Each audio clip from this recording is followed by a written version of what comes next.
Good. So we're about 3 minutes in, trying to set a good example and start in time. Maybe at one point we can even make a break in between, but working on it. So we will start, of course, with some work for you. And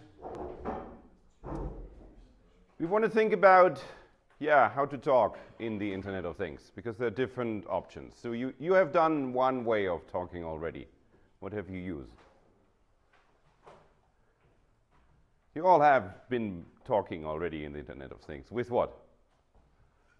With text and HTTP post or GET, yeah? So you have used some technologies of what you will rediscover today or use that for comparison. So usually we look at exchange formats, so basically the language we use to exchange information, and we look at the protocol, so how the really technical nitty-gritties are to convey your specific exchange format or message. But let's first take a look at exchange format. So who of you has had contact with XML before? Everybody, yeah? Good. What about JSON? Yeah? Has anybody used YAML? Okay. Yeah, but if you know JSON, YAML is actually easier. And it's kind of very related, but this is what you will figure out. Has anybody of you used text to convey messages? Just simple text? Everybody of you did. So it's the most simple version. So if it's unstructured, unformatted, you will usually use text. Or anybody use binary for communicating over the net? Ever send a video? I think nobody of you sends a video in XML. So I think you have probably used binary also before. For some formats, there is no choice. So you might have found some other exchange formats while looking for the protocols, because often these things go hand in hand. So I want you to revisit what you did in the first lecture, where we were looking for what protocols come up in the Internet of Things. So if you accidentally picked up in exchange format there, might have stumbled upon CBOR, then great, use that now. If not, take some of the examples I have down there. Then look at the properties of these, so speed, readability, and user-friendliness. And I want you to work now in groups of 3 to 5, so basically row-wise, yeah? So work in the row of the table. If you have very few people, now you will probably get some support in a couple of minutes, hopefully.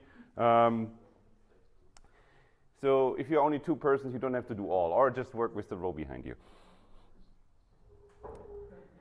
So I want that each person does 2 formats. So try a little bit to divide and conquer and cover at least the 5 formats I have down there.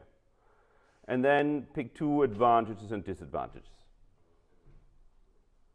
After this, so this is about 10 minutes. After this, we will have a 10 minutes internal discussion and then a discussion in the whole group. I think you're getting your support.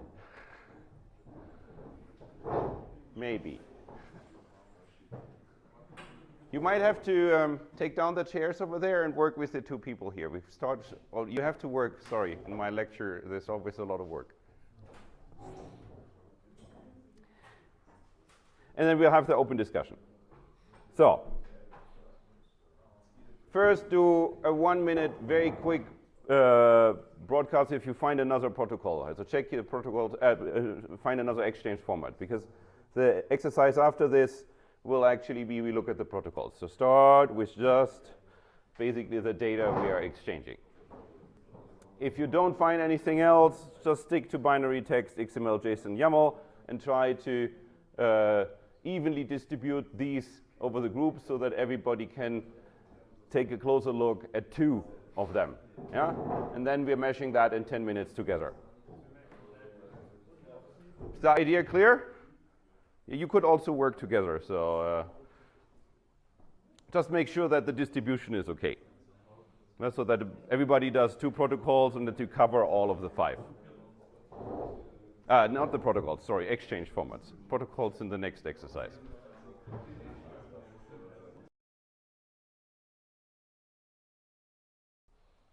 Good. So now you have to refine with your peers the advantages and disadvantages and find some good examples where this is convincing.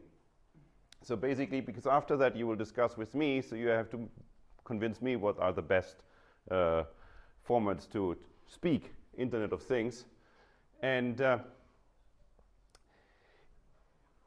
also what are the worst and why they are the worst. So you should now in the big group come up with the 2 best and 2 worst for the examples you pick. Yeah, so good. Let me give me a quick overview. What are your 2 favorites here in the group?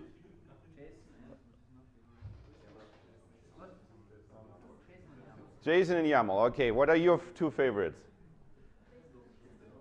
JSON and XML. Interesting. Okay, you? What are your 2 favorites? Binaries and JSON. Binary and JSON. Good. And you? JSON and binaries. What is the 2 worst? Yeah. Text and YAML. Uh-huh. 2 worst?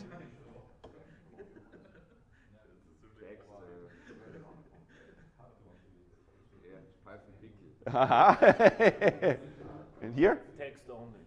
Text only. So everything else is okay. Text is bad. Okay. Why? I mean, I will ask later. So, and you? The 2 worst?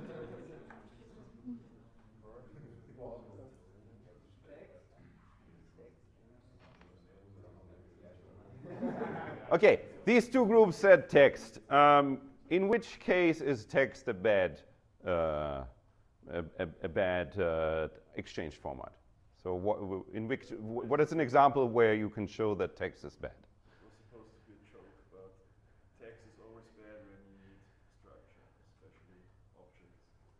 Okay, but what if you just send one data, temperature? You have a channel which is called temperature, and on this channel you send just numbers in text format.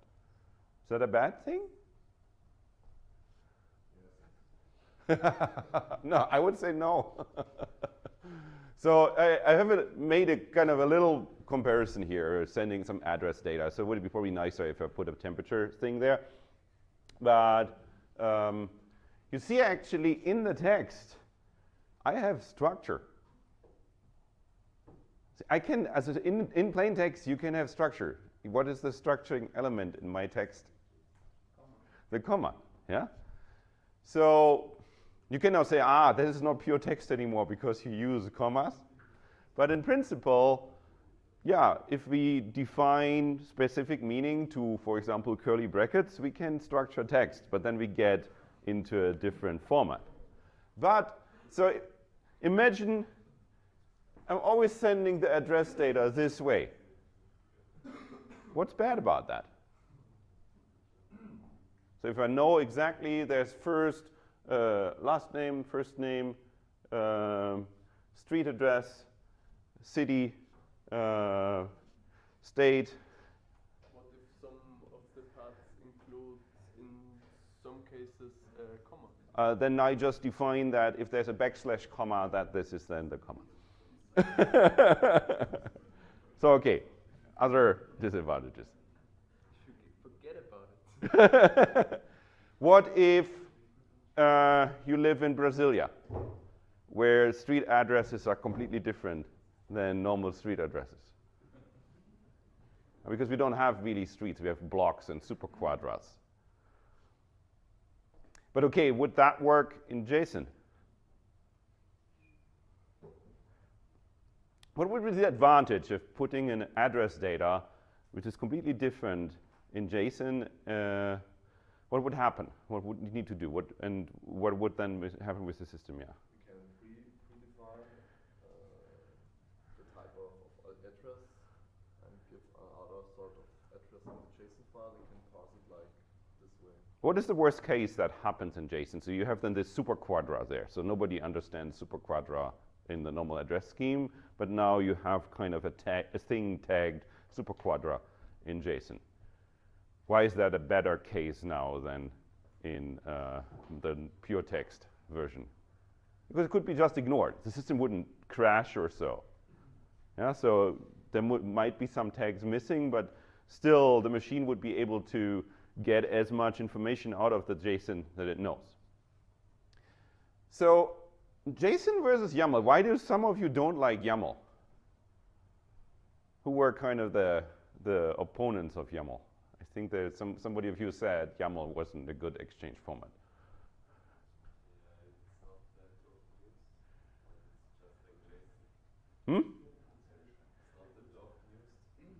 You know that JSON is valid YAML, yeah? So JSON is actually parsable by a YAML parser, but YAML is not parsable by each JSON parser. First of all, YAML is slower than JSON. What? Why? I would like to have this source. Where did you find that this is slower? I think the complexity is exactly the same. So the You cannot compress the YAML? why should I not be able to compress it? Doing a gzip on YAML, you get probably a better result than gzip JSON directly. I don't think, I said both text-based and structured data. So just one of them uses line ends to do the structuring, and the other uses curly brackets to do them. What about readability? What is easier to read, JSON or YAML? I think so. Huh? No, I actually would. So, in terms of complexity, in terms of how well a computer can handle things, I think YAML and JSON are equivalent. They can be transferred into each other and conveying the same information. You can have a one-to-one transfer between a JSON and a YAML representation. So I would say we need to handle this. But what about popularity? And then some of you said that. Popularity speaks for JSON, yeah? So if you want to find stuff in the network and find libraries, you will find more for JSON than for YAML. But be careful, YAML can be, JSON can be really hard to read. Yeah, if there's no formatting, if everything is smushed together, it kind of can quickly get as hard to read as XML. So if we look at XML here, you can already see the difference in the way how hard it is to read XML with this. So if you look at this, so let's look at this thing. We as humans, what of the data is easiest to read for us as humans?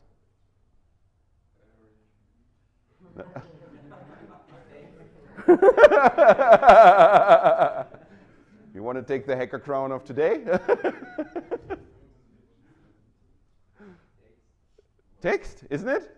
So actually, if you say a debug stream and you see that, I think you as a human will see, that's an address.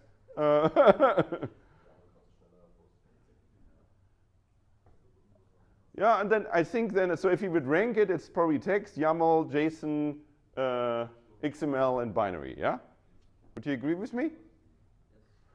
Okay. So we're talking about the Internet of Things. What else do we have to take into account?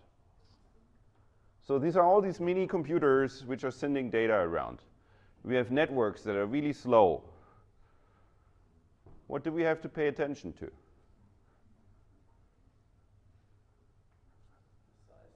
The size, yeah. So how much data we are actually sending. So look at it. Who wins in terms of size? Actually, binary wins. And then?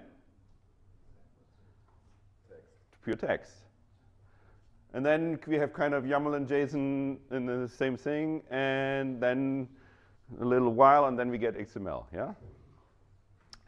Does anybody of you remember the time of web services and SOAP? Has anybody of you looked at SOAP, yeah? Has anybody of you ever written a web service? Or so what's your experience with writing web services? Hmm? You had a lot of fun doing it? We had a lecture, yeah.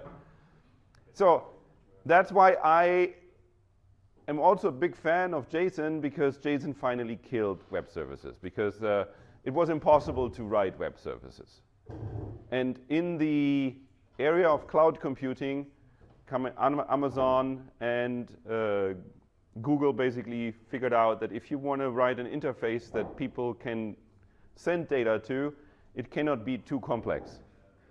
The issue with XML was, depending on the issue with SOAP and web services was, depending on the interface and depending on the framework you used, you couldn't actually connect to a client and a server together. The most frameworks encode classes in like Spring encode classes in JSON automatically. You just have to return the class. Data object. Yeah, JSON. I'm with you there. Yeah, there's lots of parsers. It's super easy to get there. But what is the disadvantage, both of JSON and YAML in comparison to XML and especially SOAP? So when in the Internet of Things would you want to use XML over all the others?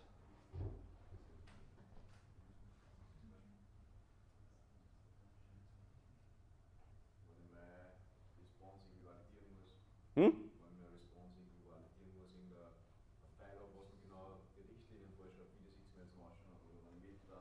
Ja, wenn man ein Schema braucht und wenn man genau eine Typenspezifikation haben möchte. Yeah. So if you want to have a scheme and so the power of XML that you have XML schema. So you can say more about the format of the data which is sent around. And you can have even some semantically encoded information. Say, okay, this is really a date here. But why did people switch from XML? This is very powerful in XML. So why did people switch to using JSON? Or even going back to text? Because JSON is oriented towards the JavaScript Yeah, that was a nice thing. And then it came up all these web engines and with JavaScript. Yeah, but that's, from an academic point, that wasn't the reason.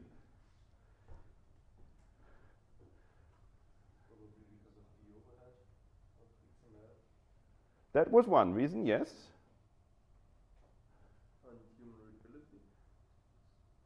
Also one reason, because JSON is easier readable than XML, but there's another reason, a more technical reason.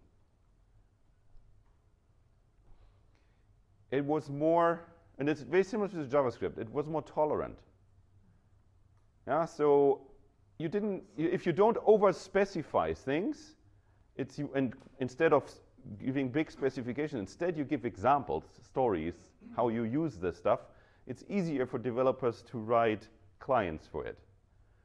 So basically at the same time when they started specifying APIs based on JSON, also the number of examples doing it grew.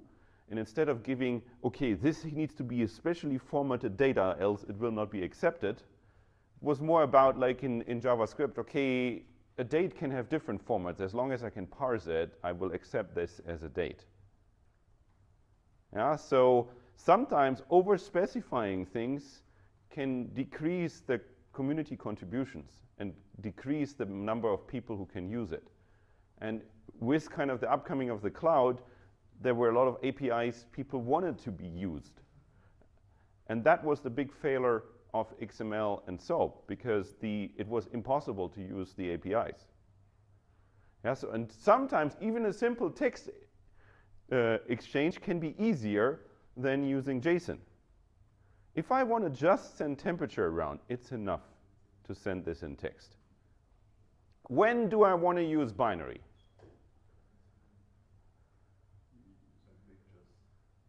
pictures. What else? Videos, audio. But when do I want to send my temperature data in binary?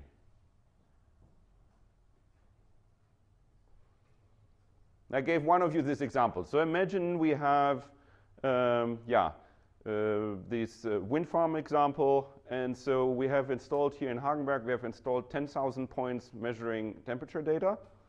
And they're sending temperature data about twice per minute. So we get 20,000 temperature data things per minute. And let's assume we have a LoRa system, so they also send to one gateway. So it might be not the most efficient to send that as text. We might actually say, I'll just send 1 byte. Because if you later look at LoRa, you are actually not allowed to use so much bandwidth. So sometimes you basically have to pay for each bit you send. And if it's about sending the least amount of bits, you probably want to use binary. And then if you want to process this in the network, it's also easier to have all, if you know the temperature data is just 1 byte, we can just kind of connect all these bytes and put them there. Or we might want to pre-process it and do something. So maybe on the edge gateway, we still get the things as text, but then we want to process in a way so that we can send it quick into the cloud without paying much for it. Yeah, so if we talk about scale, text, JSON, and YAML might not scale in XML. But the advantages in terms of readability, debuggability, ease of use might outweigh the bandwidth advantage we are getting. So have you all checked CBOR? Because I think CBOR is pretty cool because it kind of merges both worlds in some regards. Anybody who checked CBOR say what it is?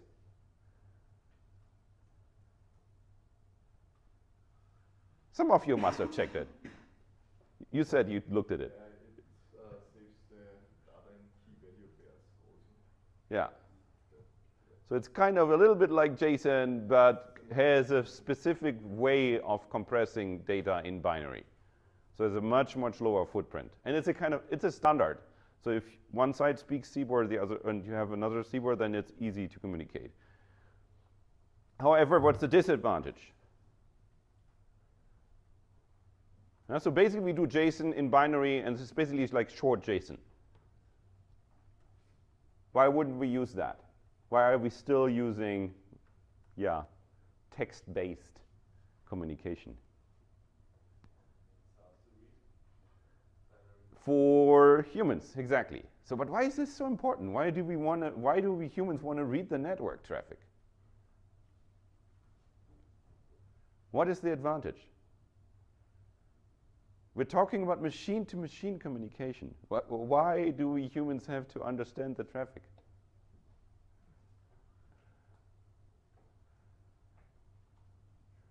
Check if the correct data is sent. Yeah, because if we cannot debug the system, it will be so much more work, and then our time of work will get so expensive that it outweighs the savings we have with compressing data. That's a big result of the last 10 years, that we understood that the development time and the manageability of these systems is so important. So what do we take from it? Don't underrate text-based representations. Have you guys done patterns, kind of software engineering, kind of design patterns? Do you know the publish-subscribe pattern? Who knows publish-subscribe? Okay, then I still have to explain it. Has anybody of you ever programmed a graphical user interface? You see this pattern very, very often. So it's basically a mechanism to have communication channels and to register to this communication channel, and then if there's a message coming on that channel, everybody who has registered gets it. It's basically the Twitter pattern. Yeah, so you have different chat channels, and you can be a user of this chat channel, and if one person publishes a message in there, everybody gets it. So usually you have kind of a broker which has the list of the channels, and you can then have different clients that subscribe to it, and one client which publishes to it, and then both of the subscribers actually get what you publish there. Why is that so important? Why am I talking here in the Internet of Things about publish, subscribe? It's actually the most popular pattern in network communication. Yeah, if you want to do machine to machine, we need some mechanism which allows us to do publish, subscribe. This is very important. You want to keep that in mind when you now look at the protocols.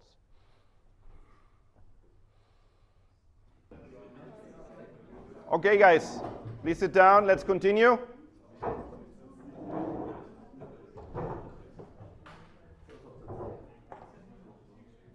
You have to do some work. And as you already suspected, we're now looking at IoT protocols. So you know how to speak IoT now, or at least you know, have some hints for what example you want to use, what exchange format. And now you want to send that exchange format via some protocol somewhere.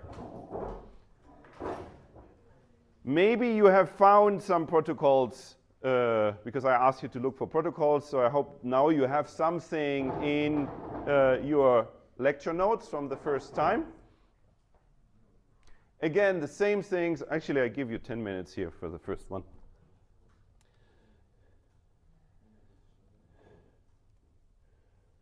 So I don't care here if you divide and conquer or everybody looks at everything.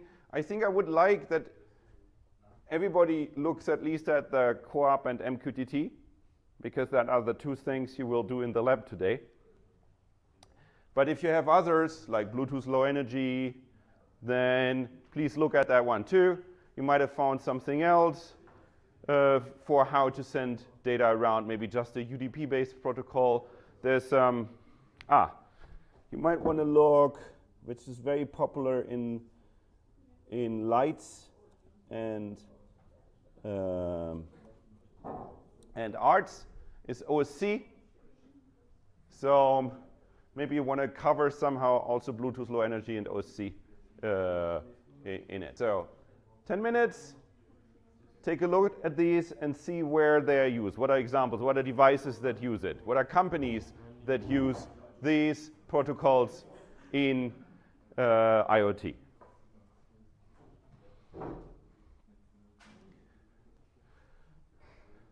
Which software does it support? So which software do you need to use? Which frameworks or so are actually using these protocols to communicate?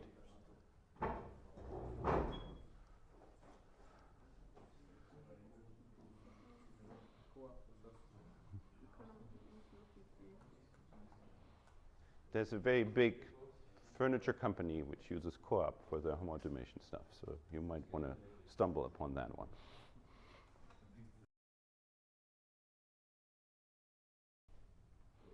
Any favorites? Which ones did you like?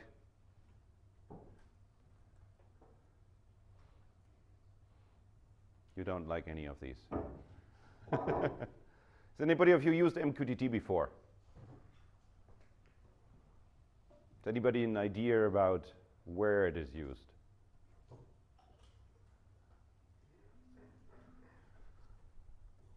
So co-op and MQTT are basically the protocols for the Internet of Things, with MQTT leading by a big margin. But so have you found which big furniture company uses co-op for their home automation devices? IKEA, exactly. So IKEA has made co-op very, very popular in the last years. So what is the, have you seen what's the advantage of co-op versus MQTT?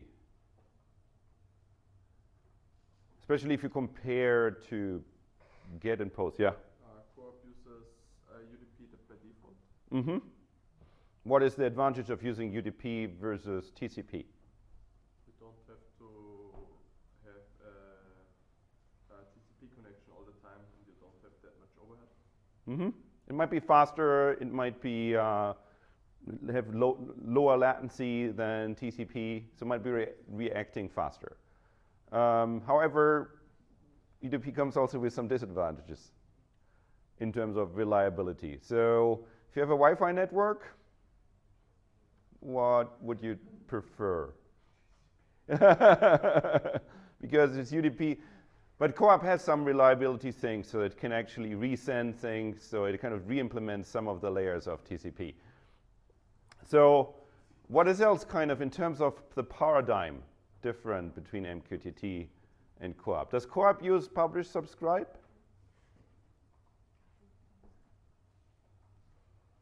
Not really. Co-op is more closer to the HTTP post what we used before. It's more like an HTTP connection to a known service and then an exchange on there. It has a bit more description of the data format, so it's a bit higher level than that. But MQTT has publish subscribe, and we want publish subscribe because it makes the programming so much easier in parallel running network environments. This is why MQTT became so popular. So very quickly for you, MQTT stands for the message queuing or message queue telemetry transport. It's a really old thing from IBM, and it implements this publish subscribe. And it kind of wasn't developed in the 90s, used in machine-to-machine communication, but it became really popular with the advent of the Internet of Things because it gives you a lot of things for free. It has actually the possibility to do asymmetric security, so asymmetric key exchange, so you can have really secure communications via the internet with MQTT. There are a lot of services in the network where you can buy MQTT services, and it's really small, so really lightweight. So you can control a huge network with MQTT just from a Raspberry Pi. And as you will imagine, MQTT comes pre-installed on the Raspberry Pi I gave to you, so you have already your MQTT server running, and that will be doing very fine in controlling everything you build here. So we will work a lot in this class with using MQTT. If you want to study the open sound control, that will be possible. If you want to do something with Bluetooth Low Energy, let me know, because we don't have much hardware there, and so we need a little bit more higher level to work on that. But the Raspberry Pi has a Bluetooth Low Energy stack, so maybe, depending on the final project, we can actually go there. In the lab, you will do co-op and MQTT. That's why you did this right now. So there are nice libraries, both for MQTT and for co-op. And co-op, I just want you to scratch. So you have one small exercise with actually getting co-op running. And I want you just, again, to just switch a light with a co-op call. And you can use a Chrome extension. So you have to put Chrome in developer mode and then install a specific extension. And then you can use Chrome to switch the LED or create one of the calls via co-op. But then we kind of focus on MQTT. There is a nice generic client for MQTT, MQTT-FX, Java-based client. You want to install that on your laptop for doing your debugging. Then I want you to practice and just send messages, because you have two in your group, both connect and see if you can send messages to each other via MQTT. Just send text around, or some JSON if you want, but text is enough for this. But the really powerful thing is, in the end, we can use MQTT to build easy mockups, which we can then replace with real hardware devices. But if some hardware is missing or you want to simulate some hardware, it's very easy to build a simulator with MQTT. So this is why the main task today to build two simulators and a so-called integrator. Yeah? So usually you have some kind of fog devices which create data or consume data, and they have one device which kind of matches these two things. So far, you have always kind of let the devices in the fog communicate with each other, so you build a swarm. But we today want to start introducing the integrator, so one component which takes the data and makes a reaction based on it. So that's why I want you to develop 3 MQTT components in the language of your choice. If you are a C# guy, do it in C#. If you prefer programming on Android, program on Android. If you prefer Python, do Python. If you do Python, consider using a library I provide, which is also pre-installed on the Raspberry Pi. It's called Integriat. It has the IoT thing in there. So it's good for writing integrators and little simulation components in the specific IoT systems. But yeah, depends on your choice. So I want you to write a sensor simulator, so something which behaves like a sensor and sends out data.